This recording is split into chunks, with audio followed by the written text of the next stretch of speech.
సంఘములో పాటలు పాడేవారు ఎలా ఉంటారంటే మైక్లో పాడాలి అని కోరుకుంటూ ఉంటారు సంఘంలో.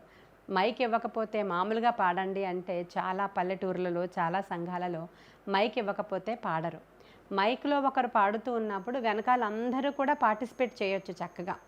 వితౌట్ మైక్ వాళ్ళు పాడొచ్చు కానీ పాడరు. ఎందుకంటే నాకు మైక్ ఇస్తే నేను ప్రూవ్ చేసుకోవాలి, నేను పాడాలి అనుకుంటారు కొంతమంది.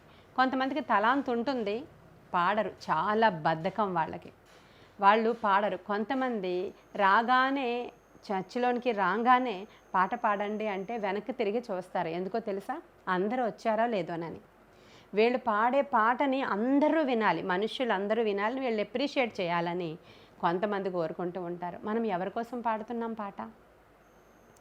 పాట పాడమని నీకు ఒక ఆపర్చునిటీ వచ్చినప్పుడు నీవు ఒక సింగర్ అయితే దేవుడు వినాలి, నేను దేవుణ్ణి మహిమపరుస్తున్నాను, నేను దేవుణ్ణి ఆరాధిస్తున్నాను అనేటువంటి ఇంటెన్షన్తో నీవు పాడితే అది 100% దేవుని దగ్గరికి వెళుతుంది. మనుష్యులను ఇంప్రెస్ చేయాలి అనేటువంటి విషయంగా నువ్వు పాడితే అది నీ దగ్గరే నిలబడిపోతుంది.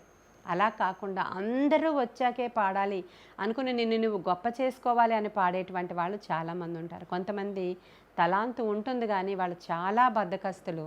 వాళ్ళు పాడరు, పాటలు సిద్ధపరచుకోరు, మందిరానికి కూడా పనికి రాకుండా ఉంటారు. వాళ్ళు చాలామందికి తలాంతు ఉంటుంది కానీ వాళ్ళ మందిరాల్లో వాళ్ళు వాడబడలేకపోతూ ఉంటారు. ఇలా అనేక రకాలైనటువంటి విషయాలను సింగర్స్ విషయంలో మనం చెప్పొచ్చు.